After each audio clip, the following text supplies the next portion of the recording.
Previously on the 348 build, I brought the car sight unseen from a foreign country and instantly regretted it when I discovered the state of the car, and in particular the engine with missing parts and a completely gutted gearbox. In a dilemma with what to do with the car, I inspected it a little further and was pleasantly surprised to discover just how original the car was, so I decided to start fixing it and rework the carpets, source some correct seats, and then Owen gave the 348 a good clean, removing the dirt but also most of the Rosso Corsa paint.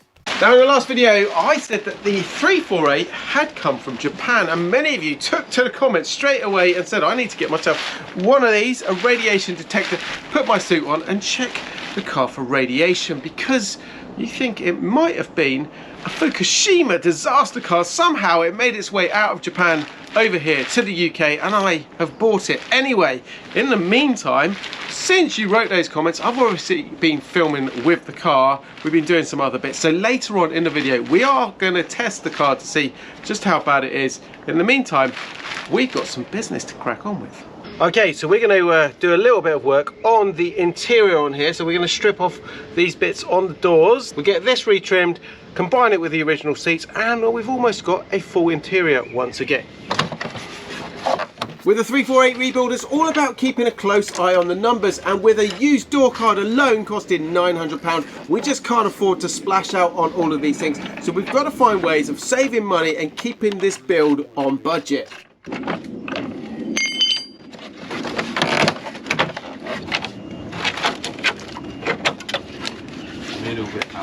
So we're going to send all of the 348 bits over to my trimmer Claudian, who is going to recover them and make them look like new again.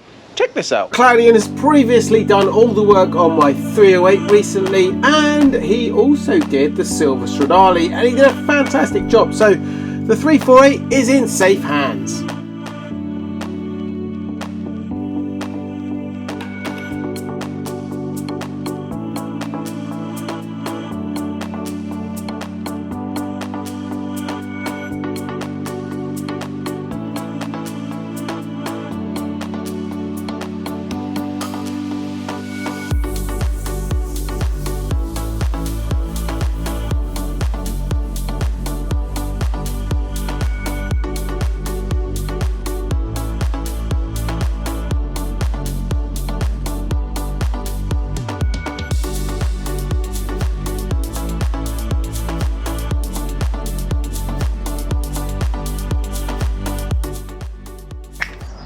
And with some YouTube magic, it is back from the trimmers, and Claudian has done a fantastic job as usual. There was no doubt about it. This was very tired, and most people would have probably thrown that in the bin and replaced it with something new. But Claudian has made it look like new again. Now all I'm doing at the moment is I'm just feeding it with a bit of leather feed, because it's been in transport for a little while. So we're just going to protect it, and then it's ready to go back in the car. Now I have to confess, I have made a bit of a mistake with the 348 interior, which I'm going to explain all about in just a second, and my plan on how I'm going to fix my mistake. But before that, we're going to talk about a close shave of a different kind. I'm a little bit scared right now, and it has absolutely nothing to do with Ferraris, because I have to admit I've not had a close run-in with a razor since my early 20s. Today's sponsor Harry's has a jaw-dropping offer for you guys, so it's only fair I put their products to the ultimate test. First up is the shave gel. Now I wish you guys had smell-o-vision, because this stuff smells absolutely divine. It's also got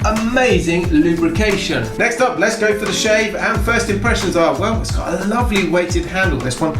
Let's see how it performs. And this blade is getting nicely and very easily into all the tricky places.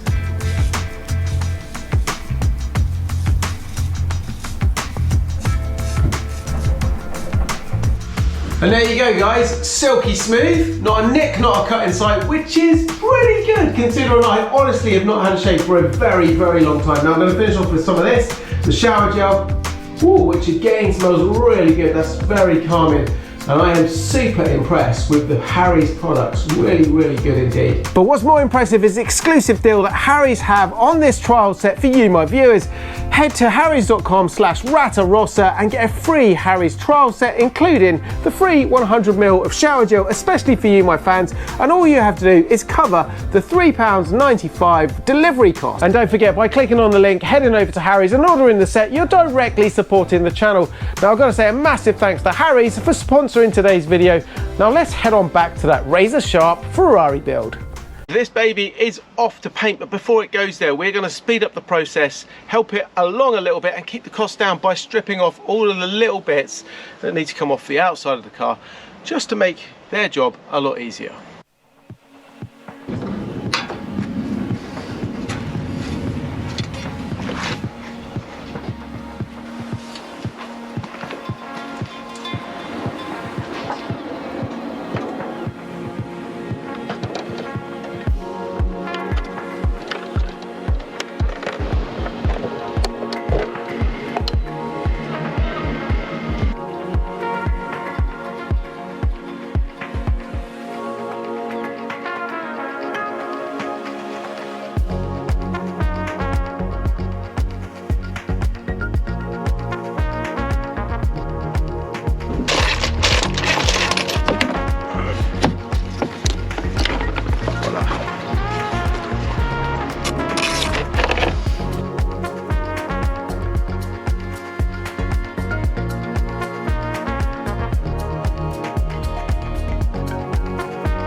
So, contrary to popular belief across the pond in America, us Brits do actually clean our teeth, and sometimes we even floss them. So, we're going to use that floss. This one expired in 1989. A little trick, bit of floss, get the badge off. See, told you, it expired, didn't it? Need that thicker stuff. Here we go. Let's take it a bit easier.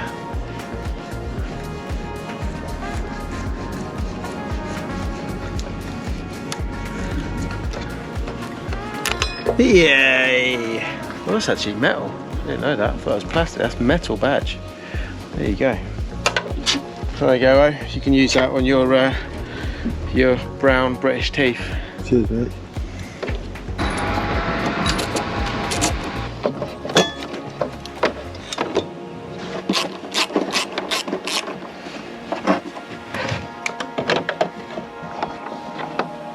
Like that. It was not easy to get to these bolts. Got a few cuts from it. It's worthwhile. So keep that bit in place.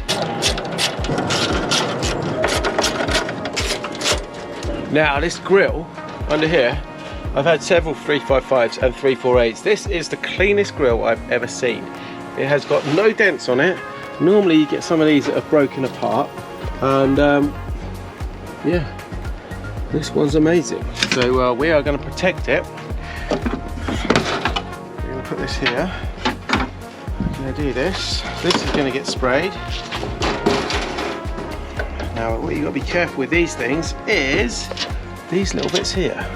So, and they're all different sizes. What we're going to do is we're going to leave 2 on the car.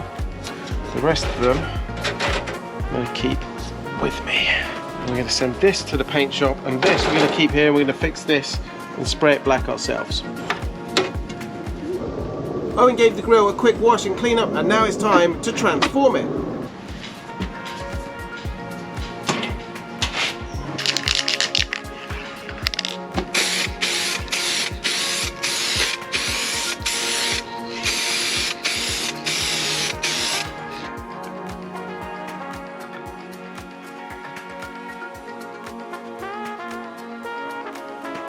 I've also been buying a few bits for the 348. Now, if you remember, in the engine bay, our air tubes had literally disintegrated and started to fall apart. So I managed to pick these up for just around £100 with an airbox as well, which I don't need. Our airbox is totally fine, so we're going to use that as garage wall art.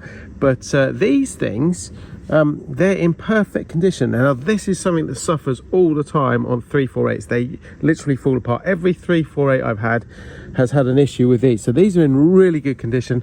The only issue is they're a little bit dirty, and it's got kind of like a rubberized coat in here, so I'm not exactly sure how we're going to clean these up. I'm just going to wash them to start with, but I would like them to look really good. So if anyone's got any suggestions, drop them in the comments below. Now I just managed to pick up a set of these wheel badges on eBay, £50 delivered. They're brand new, unused, and it's a big saving on what they would have cost if I got them from Ferrari. And these are really going to transform our wheels. We're going to spray the wheels up, put the badges on, and they're going to look like new once again. We've got a little bit of paint contamination there, and overspray here on this front light. Now these are super expensive, so we're going to clean it up and save ourselves a vast sum of money. So I'm going to use some thinners, put it on an old rag. Oh, look at that. Magic, absolute magic.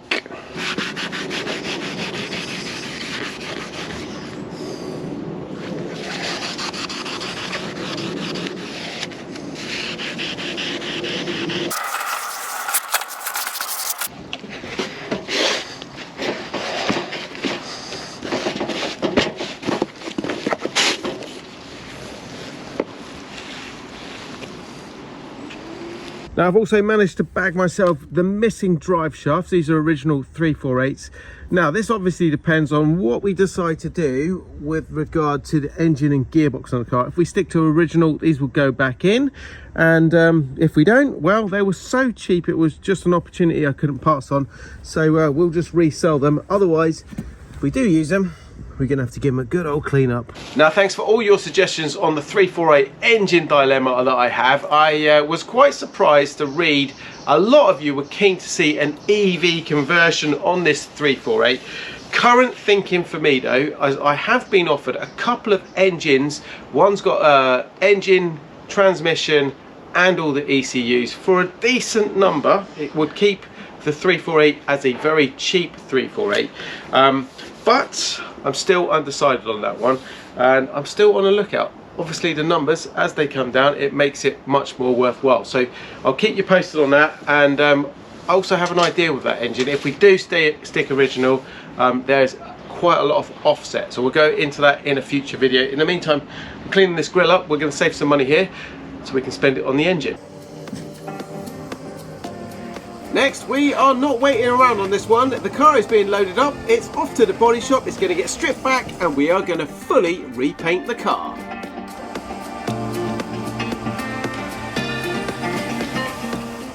And once again on this one, I've got to say a massive thanks to my buddy Sam Hard and Dave the driver for transporting the 348 once again. There she is on her way to get a fresh coat of paint. She is looking pretty good. I forget how good the 348 looks. Really started to, it went out of flavour for a long time, and now they are really starting to get a bit more appreciated. Anyway, this is going to be far more appreciated when it's got a lovely coat of Rosso Corsa. Now many of you asked for some costs associated with the 348 project and what we're going to spend on it. So let's head to the red board. I'm going to give you an update. So we got a little bit of glare there from the light, which I can't avoid at the moment. So the car, that cost me £25,000, which, well, was a bargain at the time until we had a look around it. So we'll discuss that in a second. The seats, I bought those for £800. Interior, so we had to buy things like a new handbrake, some trim pieces. That cost me $520 all in with the shipping. That came from Australia. Shafts, so we got some new drive shafts. They were $200.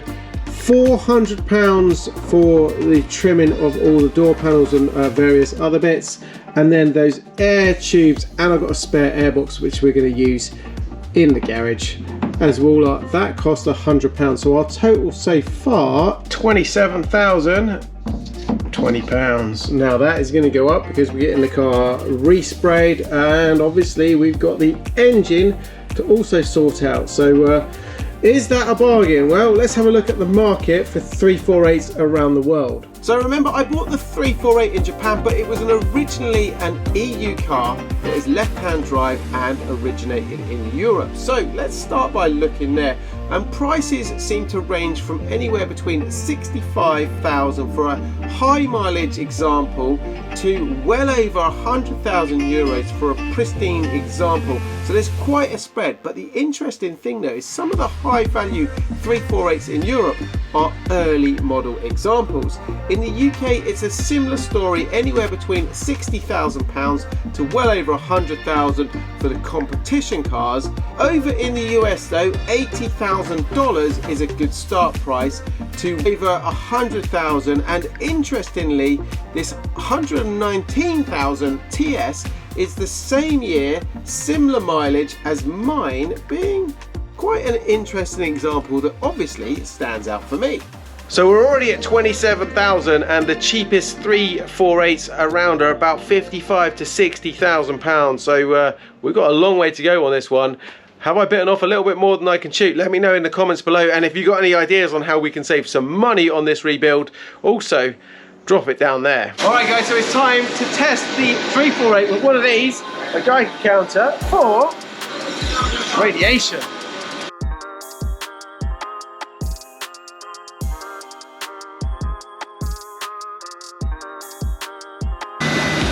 Wish me luck.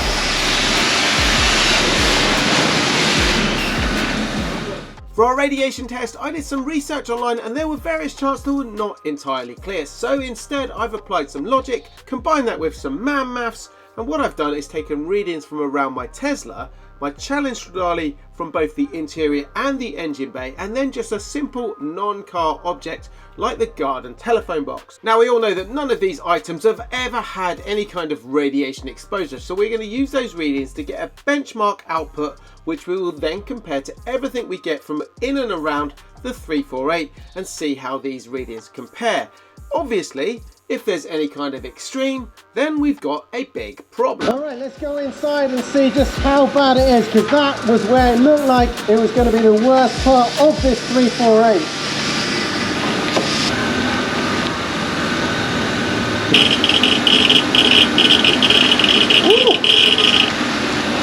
Haha, got you guys, that was just the noise made from these clamps that I figured give a great Hollywood movie style radiation sound effect.